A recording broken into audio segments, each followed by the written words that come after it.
Next up, we have one of the most versatile professors of IITGN. It's difficult to describe his personality in few sparse words. He did justice to every responsibility he was entrusted with. From guiding the students in their academics to motivating them for sports, he has touched many aspects of student life. The one who is always cool, calm, and collected. Let's welcome the Dawn of Student Affairs, the Dean of Student Affairs, Professor Atul Bhargav.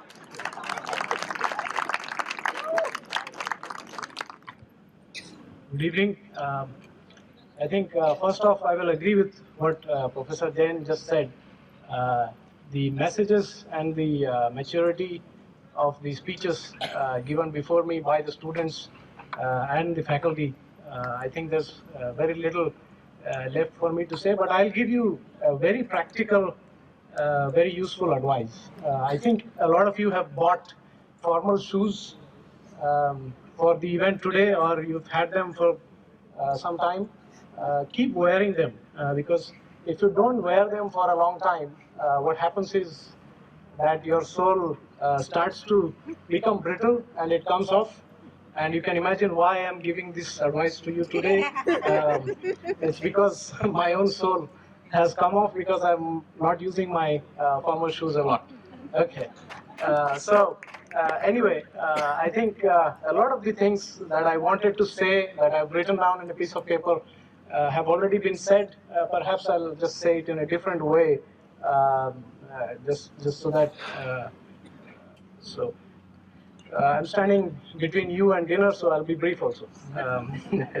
So about 240 years ago, the idea that a participatory democracy can not only sustain itself and nourish a country was quite alien to people. People didn't believe that the person who gets a PhD from IIT Gandhinagar today, the people who are serving us food, the people who cleaned your toilets today, and also the farmers who are growing the food, all have an equal share in determining who will lead the country and who will actually make decisions for this country.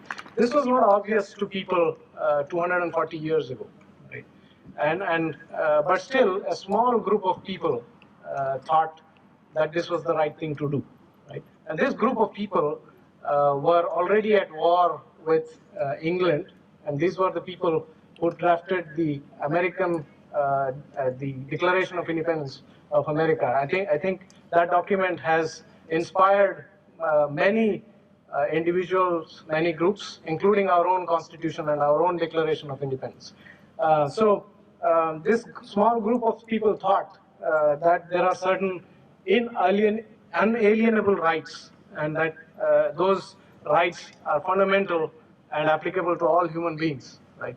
Um, so Benjamin Franklin, who was one of the important people who drafted the Constitution as well as the Declaration of Independence, after one of the meetings in which the Declaration of Independence was drafted, he was walking outside, and I'm told that a woman, and obviously at that time women were not part of the decision process of what the Declaration of Independence would look like, but a woman outside the meeting asked Benjamin Franklin, Mr. Franklin, what kind of government have you bequeathed to us? What kind of government have you given us?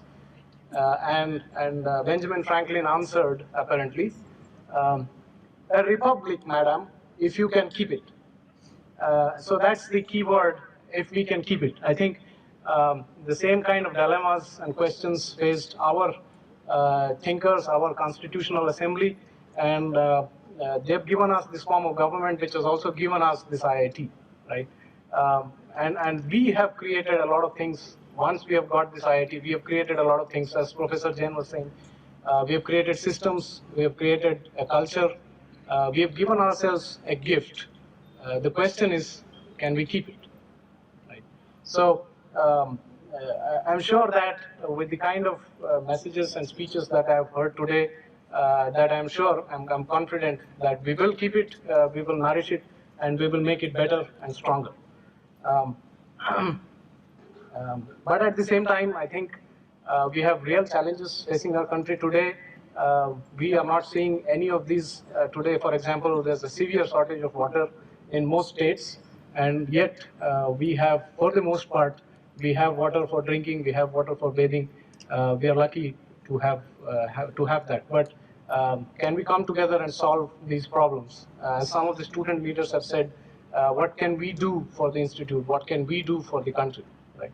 Um, so I would like to emphasize that always the challenges are daunting, the challenges are intimidating, challenges sometimes mock us, but it always takes a small group of people to do the right thing. And I believe that small group of people are us. Right? So that was one of the messages that I had. Um, so you've gone through a very uncommon, very off the beaten path type of education that have made you men and women that you are today, or better men and better women that you were a few years ago. But not just men and women, but men and women who stand for something, men and women who carry forward that gift and will keep it and nourish it. You will also be the standard bearers of the idea of IIT and the idea of IIT Gandhinagar. I know that you will carry that responsibility, that standard with pride, as well as a sense of humility and a sense of responsibility. It has been a great pleasure working with you on behalf of the Student Affairs team, Professor Jason, the wardens, the warden of the mess, Professor Shivapriya, warden Professor Ketki, warden Professor Sudhanshu Sharma, the staff at the Student Affairs Office, and most importantly, Vishwajit Mishra. I wish you all the very best, and I know that you'll do very well. Um, and we wish you very well in life, and we thank you for this unexpected meeting for 2, 3, 4, or 5 years, as the case may be. It was quite unexpected. We didn't expect to see the faces that we see at the table today, but yet we see them. And so I paraphrased one of the short pieces that was written for a different occasion, and I paraphrased that for this occasion. Sitting down with friends and colleagues today, there will be thanks for the steady currents flowing out of the past that have brought us to this table. There will be thanks for the present union and future reunion of us all. And there will be prayerful thanks for the future. But it's worth raising a glass, even if it's a glass of water in Gujarat, to be thankful for the unexpected, for all the ways that life interrupts and renews itself without warning. What would our lives look like if they held only what we had planned? Where would be our wisdom, our patience, or our hope come from? How could we account for these new faces at the Udan table, or for the faces we are missing this time, missing perhaps now for all these years? It will never cease to surprise how the condition of being human means we cannot foretell with any accuracy what the next Udan will bring. We can hope and imagine, and we can fear, but when the next Udan rolls around, we will have to take account again, as we do today, of how the unexpected has shaped our lives. That will mean accounting for how it has enriched us, blessed us with suffering as much as with joy. That perhaps is what all this plenty on the dinner table is for, as you look down the table to gather up the past, to celebrate the present, and open us to the future. There is the short-term future, where there will be room for seconds. Then there is the longer term, a time for blossoming and ripening, for new friends, new family, new love, and new hope. Most of what life contains comes to us unexpectedly after all. It is our job to welcome it and give it meaning. So let us toast what we cannot know and could not have guessed, and to the unexpected ways our lives will merge in Udans to come. Thank you.